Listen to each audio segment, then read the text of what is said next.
moderar. A Benedetta e o Paulo, que eu não sei se conheço. O Fernando, és tu então?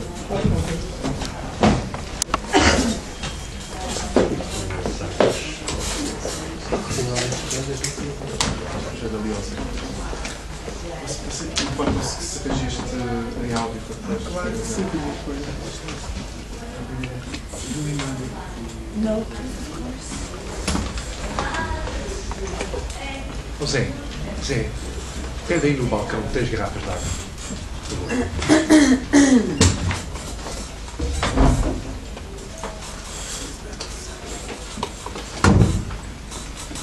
Bom, então vamos então dar início ao painel número 2, que demos o título de Normatividade, Autoridade e Crítica do Poder. Como sabem, houve esta troca dos participantes nos 2 primeiros painéis, portanto o Nuno Nabais passou agora para este segundo e fará uma comunicação intitulada A Falência das Universidades, da urgência em criar novas instituições do conhecimento. Temos também o Fernando André Rosa, cujo título é Fazer Queer, Teoria Queer Crítica e Teoria Queer na Crítica dos Movimentos Sociais. E também a Benedetta Zaccarello, cujo título é Le Genre à venir pour une anthropologie asexuée des mutants, Marguerite Duras, Aurobindo de Goze e Jürgen Habermas.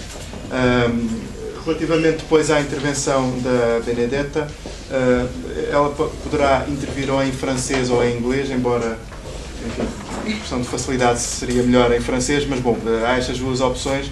Eu se calhar colocava um pouco à consideração, enfim, português não é uma opção, portanto, ou francês ou inglês, não sei, em geral, o que é que as pessoas prefeririam? Em geral, acho que as pessoas preferem inglês. Acho que é preferência. É igual. Sim, igual. É igual?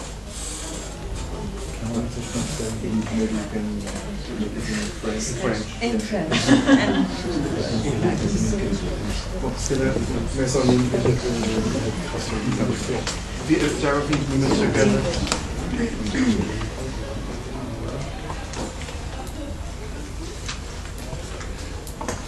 A minha exposição parte de uma vontade de fazer um elogio ao Unipop e ao facto de a Unipop ser neste momento um coletivo exemplar no que diz respeito precisamente à tentativa de criar novos lugares, novas instituições muito precárias de produção crítica de conhecimento.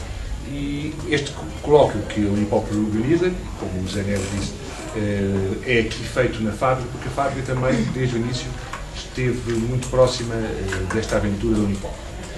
E ponto de partida da minha comunicação em termos de confronto com o tema é este famoso livro do Boaventura Sousa Santos, Universidade no século XXI, para uma Universidade Nova. Não sei se vocês conhecem. Normalmente não se conhece este livro porque é editado pela Almedina e circula em poucas livrarias. Nós aqui na Fábrica Passo Prata temos a vantagem de, como temos muitos espaços para expor livros, podemos encomendar os catálogos integrais das editoras que se dedicam a coleções de ciências humanas e, portanto, temos este livro. E, para quem não conhece este livro, do Boaventura Sousa Santos, indico 3 coisas rápidas. Por um lado, é uma compilação de relatórios académicos feitos quer pelo Boaventura Sousa Santos, quer pelo Naomar de Almeida Filho, reitor da Universidade da Bahia, em torno da necessidade de reformular as universidades, responder a comissões de avaliação externa e de formular programas de transformação das universidades. E nestes vários relatórios, eu vou-me reportar ao Boaventura Sousa Santos, não tanto ao Naomar de Almeida Filho, que fala muito de uma realidade que é exaltante, a realidade das novas universidades do Brasil, mas que tem muito poucos paralelos com o que se passa em Portugal. Portanto, vou reportar aos textos do Boaventura Sousa Santos, onde ele faz não só um diagnóstico terrível, daquilo a que ele chama a invasão do modelo neoliberal nas universidades portuguesas e universidades europeias em geral, e, por outro lado, o diagnóstico que ele faz acerca dos, como ele diz, obstáculos internos ao desenvolvimento das universidades em Portugal, em resultado de um conjunto de legislações que vieram impedindo a contratação de novos professores, impondo modelos curriculares que são desajustados e, sobretudo, impondo a ideia de que as universidades têm que se transformar em empresas, têm que se justificar quanto à empregabilidade dos seus licenciados. E, ao mesmo tempo, o Boaventura Sousa Santos propõe uma universidade nova, vamos para o século XXI, que tem a forma de uma lindíssima utopia. Porque aquilo que o Boaventura Sousa Santos propõe como a nova universidade supõe um elemento fundamental, que é o reforço dos financiamentos para as universidades. Porque só com um aumento substancial do dinheiro atribuído ao ensino superior é que é possível respeitar, é que é curioso da parte do Boaventura Sousa Santos, porque ele não propõe nada de muito novo para a universidade, propõe que a universidade retome a sua tradição de lugar de excelência da produção do conhecimento e de reprodução do conhecimento, e que isso tem que passar por autonomia científica, autonomia financeira e capacidade de renovar o seu corpo docente de forma permanente. E o Boaventura Sousa Santos vem sempre bater no mesmo problema, que é o financiamento. Só com um grande financiamento é que as universidades podem continuar a sua história de lugares por excelência da construção e transmissão do conhecimento. Olhando para este livro do Boaventura Sousa Santos, eu tenho vontade de fazer um outro diagnóstico e vontade de fazer uma outra utopia para a universidade do século XXI. Portanto, é a partir daqui que eu gostava de indicar alguns elementos de análise e algumas indicações de linhas de fuga face à condição atual das nossas universidades. Eu considero que um dos problemas principais do ponto de vista interno que o Boaventura Sousa Santos não toma em consideração tem que ver com a endogamia. O que é a endogamia? É o facto de, por exemplo, na nossa faculdade, na Faculdade de Letras, 100% dos professores que lá dão aulas foram alunos daquela mesma faculdade. Portanto, as universidades são regimes de corte onde se criam genealogias, linhagens, que são, pois, blindadas a qualquer inovação e ao mesmo tempo, produz golpes de Estado permanentes, crimes edipianos, crises contra os catedráticos, por precisamente estarmos viciados nesta figura da endogamia que o Boaventura não refere. Outro elemento que o Boaventura não sublinha suficientemente tem que ver com a não renovação geracional das universidades. Eu tenho 57 anos e sou dos mais jovens professores da minha faculdade.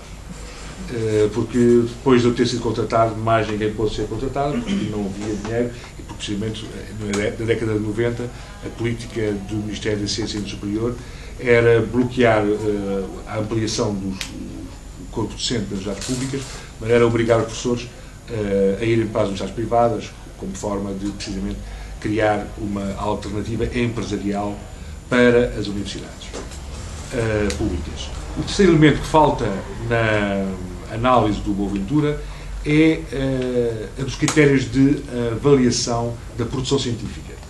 O Boaventura Sousa Santos tem uma visão muito ingênua das comissões de avaliação externa e eu considero que um dos grandes problemas atuais do que diz respeito à avaliação interna das nossas faculdades, um dos grandes problemas tem que ver com a artificialidade dos critérios de avaliação da produção científica. Isto resulta de três fatores. Por um lado, o facto de, muito recentemente, Portugal ter sido obrigado a entrar neste regime do publish or perish, e, portanto, não há uma tradição antiga de lugares de publicação, lugares de edição.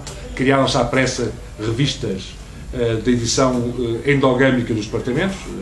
Cada departamento viu-se obrigado a criar a sua própria revista para publicar os seus próprios professores, para publicar os seus próprios alunos e, portanto, isso cria um conjunto de compromissos paroquiais com os professores e com os alunos do interior da revista do departamento. Por outro lado, criaram-se à pressa comitês científicos para criar a aparência de que as revistas obedecem aos tais critérios de serem avaliadas por referees anónimos e, portanto, toda a história que eu conheço de revistas com referees, os referees não são nada anónimos, as avaliações não são nada objetivas, são puros artificialismos de exigência científica. E, em terceiro lugar, a questão da produção científica ter sido viciada por um excesso de financiamento de editoras públicas. Todos os centros de investigação, depois da grande revolução que foi o mandato do Mariano Gago na FCT, todos os departamentos criaram as suas próprias casas editoriais e formaram-se máquinas inesgotáveis com fundos infinitos de publicação de chamados tijolos ou os elefantes brancos. São livros que nem no mercado científico, nem no mercado editorial comercial teriam qualquer hipótese de publicação, mas como havia dinheiro para publicar, surgiram centenas de livros que entopem as caves dos departamentos e que preenchem linhas curriculares, mas que não produzem efeitos cognitivos no interior da comunidade que era suposto elas servirem. Depois, nos problemas externos, eu reconheço o mérito dos diagnósticos feitos pelo Boaventura Sousa Santos, onde eu não encontro consonância com este livro do Boaventura Sousa Santos, é na esperança que ele tem de que com reformulações de política geral do país, com mudanças ao nível dos Ministérios da Ciência, vai ser possível revitalizar com novos orçamentos as universidades públicas. Eu estou convencido de que as universidades públicas, devido a esse conjunto de fatores que o Boaventura analisa muito bem, tem que ver sobretudo com o modelo neoliberal que se está a generalizar nas economias europeias, que transformam as universidades em empresas, as universidades estão condenadas à falência, não há orçamento que as salve, depois de elas terem sido não só esgotadas orçamentalmente, mas corrompidas por imensos vícios no interior do seu regime interno.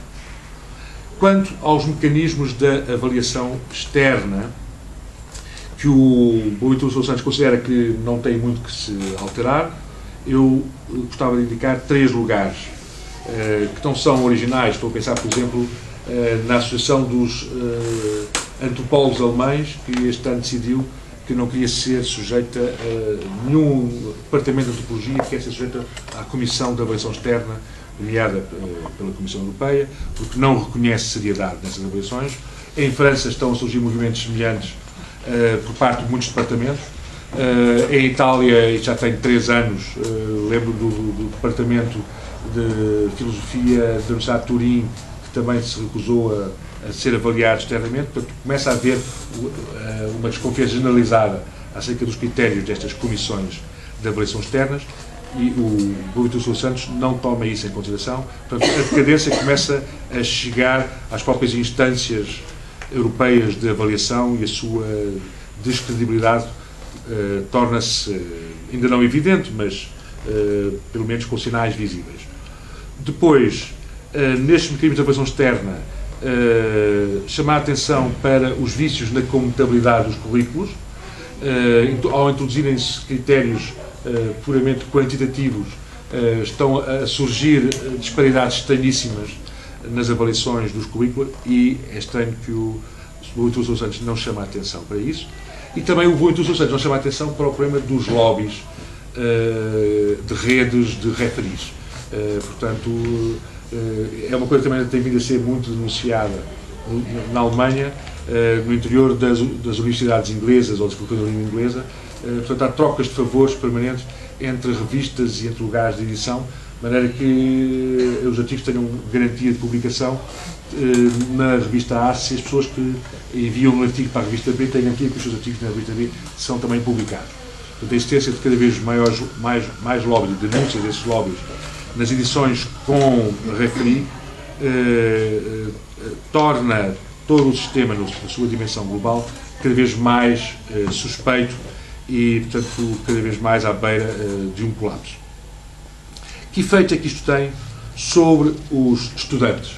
Eu tive a chamar a atenção para elementos que têm a ver com a falência e a desagregação da universidade. Agora, sobre os estudantes, as propinas excessivas afastam cada vez mais os nossos estudantes e estão a produzir a desertificação progressiva das vagas nos cursos clássicos. Toda a gente conhece este calvário que são as notícias sobre as colocações dos estudantes que saem no público e cada vez mais departamentos inteiros que ficam sem um único aluno inscrito. E já não são apenas os cursos de humanidades, também sabemos que são os cursos de engenharias que também estão a ficar desertificados. O segundo efeito terrível que este universo em decadência está a produzir junto dos estudantes tem a ver com o desemprego científico junto das novas gerações de doutorados a alto nível.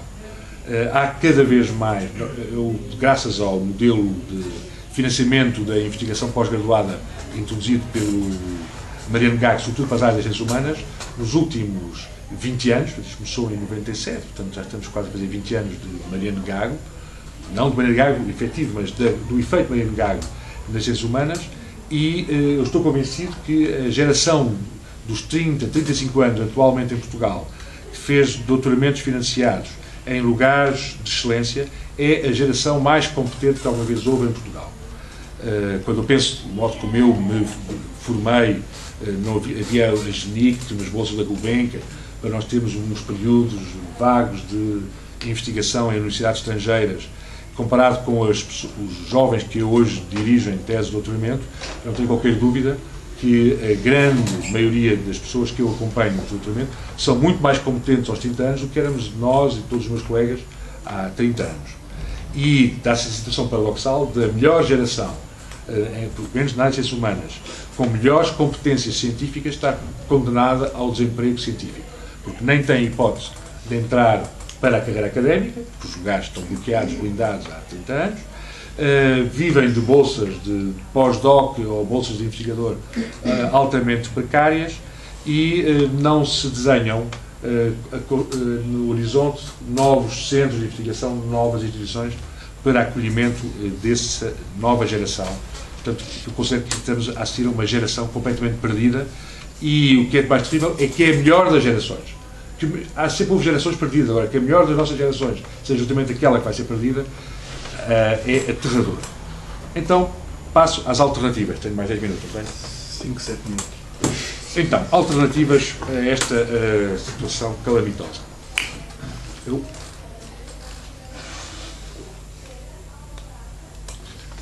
distingo 3 alternativas. As financiadas, as não financiadas e as radicalmente utópicas. As financiadas têm que ver com lutar pela criação de novos centros de investigação da FCT, e aqui falo do caso do meu centro de investigação, que para mim tem um estatuto bastante exemplar, o Centro de Filosofia das Ciências da Universidade de Lisboa, porque é o único centro que não se constituiu como um clone de um departamento. Nem se foi criado no interior do departamento, é um centro interdepartamental. Está inserido topicamente num lugar, que é a Faculdade de Ciências, mas tem membros, nós somos mais de 80 membros regulares, efetivos, e desses 80 membros, menos de metade são oriundos do departamento da Faculdade de Ciências. Portanto, temos membros que vêm de Coimbra, da Faculdade de Aveiro, Covilhã, Algarve, ou simplesmente, justamente, investigadores pós-doutorados, que não têm nenhum outro vínculo e que são membros do nosso centro. E este nosso centro, que começou por ser avaliado muito mal, porque a FCT não queria que este centro existisse, porque estava habituada a só financiar centros que eram desdobramentos internos de corpos docentes já constituídos, não queria financiar o nosso centro, portanto, quando nos candidatámos, tivemos a avaliação apenas de suficiente, de fair, que é mesmo para matar um projeto, portanto, quase não tivemos dinheiro para existir, mas como estávamos muito empenhados na criação deste centro, trabalhámos durante 3 anos afincadamente, mesmo sem dinheiro, e na segunda avaliação fomos avaliados como muito bom. Portanto, passava a ter bastante dinheiro, e neste momento tivemos um programa doutoral em Filosofia da Ciência financiado pela FCT. Como sabem, agora o novo modelo de financiamento para as bolsas vai ser canalizado para programas doutorais. Os centros têm que se candidatar com programas. O nosso programa é o único programa doutoral financiado pela FCT na área da filosofia.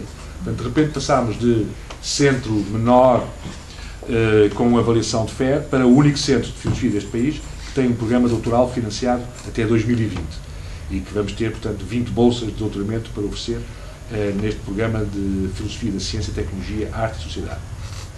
Portanto, a primeira estratégia alternativa, dentro do regime financiado, é desenvolver centros, alargar os que existem ou criar novos centros de investigação no interior da FCT, claro que num contexto de penúria completa no que respeita a financiamentos.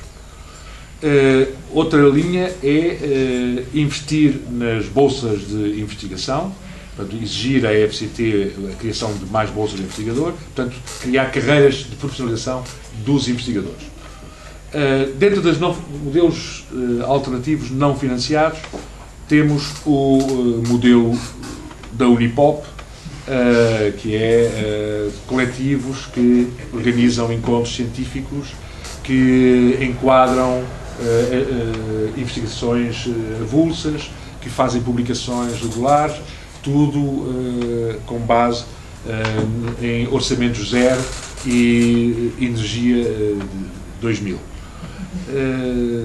Há outras iniciativas. Ainda no outro dia estive num lançamento de um livro de uma instituição chamada Âmbito Cultural, do Corte Inglês, onde se fazem cursos livres, onde se publicam coisas e onde eu fiquei admirado com a vitalidade daquilo que lá acontece. Claro que aquilo é demasiado orientado para as pessoas da terceira idade, reproduzindo um pouco as universidades de terceira idade que todas as paróquias foram desenvolvendo como suplementos de centros de dia. Mas, mesmo assim, é admirável, continuam a existir universidades de terceira idade, âmbitos culturais no Corte Inglês, mas para mim o modelo é mesmo a Unipop, que fazem parte do Fernando Ramalho e o José Neves. Nestes centros, lugares alternativos, gostava de falar de um caso externo que rompe com esta lógica da falência das universidades, que tem o estatuto de uma quase utopia, mas que tem funcionado muito bem, que é o caso do Collège International de Filosofia, criado por Mitterrand. O primeiro diretor foi o Derrida, em 1981, vocês conhecem essa história do Collège International de Filosofia. Como sabem, é um colégio que não atribui graus, os professores não recebem salários, os cursos são sugeridos pelos investigadores, há uma comissão científica que aprecia as candidaturas, a frequência é livre, são conferências, têm uma certa programação, têm edições regulares, o Colégio Nacional de Filosofia, não exige um orçamento muito grande, porque os professores não são pagos, exige apenas uma instalação boa na Montanha de Santa Geneviève, por trás, ao lado do Panteão, e tem tido um impacto enorme, pelo menos no mundo da filosofia, recebe muitos professores estrangeiros, muitos alunos estrangeiros, e há uma boa notícia acerca do Collège International de Filosofia. É que em setembro foi eleito o novo diretor do Collège International de Filosofia e pela primeira vez o novo diretor do colégio não é francês, é estrangeiro. E que estrangeiro é um português. Portanto, neste momento há um português como diretor do Collège International de Filosofia, que se chama Diogo Sardinha, que foi meu aluno, foi com uma bolsa de doutoramento da FCT fazer uma tese dirigida pelo Balibar sobre Foucault, em Paris 10, é atualmente pós-doc pelo Centro de Filosofia das Ciências, portanto, meu colega no Centro de Filosofia das Ciências, e foi eleito presidente do Collège International de Filosofia. E os jornais franceses dedicaram primeiras páginas ao acontecimento, porque é a primeira vez que um português vem dirigir uma instituição estranhíssima, que é o Collège International de Filosofia. E para mim isto é muito inspirador, porque acho que em Portugal podíamos, sem grandes financiamentos, podíamos criar um colégio internacional, não sei qual seria um colégio internacional de filosofia, com o mesmo regime, cursos livres, não há diplomas, e há apenas a necessidade de uma instalação física para que isso pudesse existir. Então, aqui entro na dimensão utópica de uma alternativa à situação que eu descrevi rapidamente, que era falar-vos do projeto de criar um colégio internacional de filosofia na fábrica do Braço Prata. Porquê é que é possível fazer um colégio internacional de filosofia na Faculdade de Prata? Por 3 razões. Primeiro, temos as instalações, porque é a coisa mais cara para criar um colégio internacional de filosofia é arranjar um edifício. Os edifícios normalmente são muito caros. Este é custo zero, isto é uma ocupação ilegal, portanto não pagamos renda, e portanto é só ocupá-lo. Segunda vantagem, a fábrica Brás Prata funciona como casa de alterno à noite, não é? Mas durante o dia, como vocês veem, há sol, luz, silêncio, tudo o que se espera de um colégio internacional de filosofia.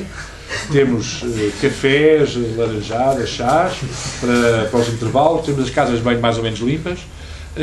Portanto, temos 7 salas de aula possíveis, parque de estacionamento 100 ml, e nós estamos muito longe das linhas de transportes públicos para os estudantes sem grandes condições económicas. Terceira vantagem da Faculdade Brás Prata, porque é um lugar muito utópico, é um lugar que eu acho que é completamente impossível, atrai a ternura de muita gente. Ou seja, a todas as pessoas a quem eu tenho falado da ideia de criar aqui um colégio internacional de filosofia, eu encontro o entusiasmo completo. Ou seja, tenho a garantia do Roncière vir dar cursos sem receber um tostão, cursos no Colégio Internacional de Filosofia de Lisboa, todos os anos, fazer seminários de um mês. Eu tenho que garantir que ele fica hospedado ao pé do rio, e eu venho tirar os cursos gratuitamente. O Rodolfo Gachet já mostrou a mesma disposição. O Tony Negri também já disse que, sim senhor, desde que seja o Zé Neves a mandar um e-mail, o Tony Negri está na disposição de vir aqui dar cursos de pós-graduação. Portanto, a ideia seria ter um conjunto de séniores que não precisam ganhar mais dinheiro com mais aulas, mas que gostam da ideia de reinventar aqui um colégio internacional de filosofia para o uso dos portugueses, dar cursos de alto nível na Faculdade Brás Prata, e depois termos os membros da tal geração de excelência que corre o risco de ficar completamente perdida, a dar aulas regulares. Então isso foi o problema do financiamento disto. E aqui é uma decisão que ainda não consigo tomar. Fazemos isto como modelo do Colégio Internacional de Filosofia, portanto não há graduações, não há propinas, ou fazemos aqui uma universidade privada. A legislação relativa às universidades privadas em Portugal é muito tolerante. Tal maneira tolerante. Vocês sabem o que tem acontecido foi isso. Qualquer traficante de armas, não é, consegue branquear o negócio criando uma universidade privada. E qualquer traficante de equivalências, não é, consegue criar uma universidade privada de um dia para o outro.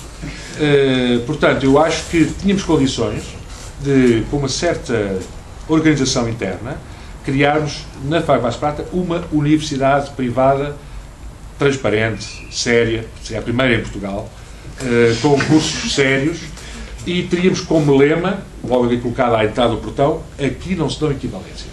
Seria o lema desta universidade privada.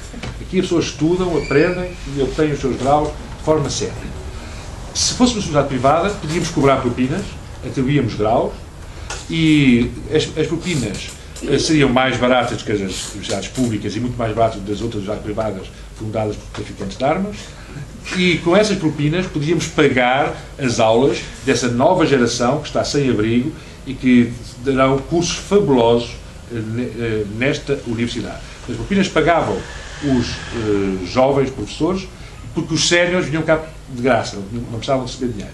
E para as minhas contas, nós precisamos apenas de 30 mil euros por mês para que isto seja razoável. Porque, como digo, não temos de pagar água, nem luz, nem edifícios. Por mês ou por ano? 30 mil euros por mês. 30 mil por mês. Disse ano? Disseste apenas. 30 mil euros por mês. 30 mil euros por mês. E com alguns ginástica financeira conseguimos pôr isto de pé. E seria uma universidade privada. Se não tivermos aprovação pelo burocrato como já privado, fazemos um colégio de filosofia. Porque não temos grau, não temos de ter a aprovação do burocrato. Se conseguimos ser aprovados como universidades privadas, tínhamos graduações, e eu pensava que podíamos avançar com duas áreas. A filosofia política e seria apenas uma universidade de pós-graduação, não dávamos licenciatura, só fazíamos pós-graduações aqui, pós-graduação em Filosofia Política e pós-graduação em Artes, com 3 áreas: cinema, música e literatura. Porque temos imensos professores que eu já contactei disponíveis para virem dar os cursos de pós-graduação em cinema, em música e em literatura. Portanto, aproveito este colóquio organizado pelo Unipop para lançar este projeto e esperar que estejam com vontade de se juntar a um conjunto de loucos e montar um colégio de filosofia aqui na fábrica ou uma universidade privada de esquerda. Seria uma situação anómala em Portugal, mas que acho que vale a pena. É isto. Obrigado.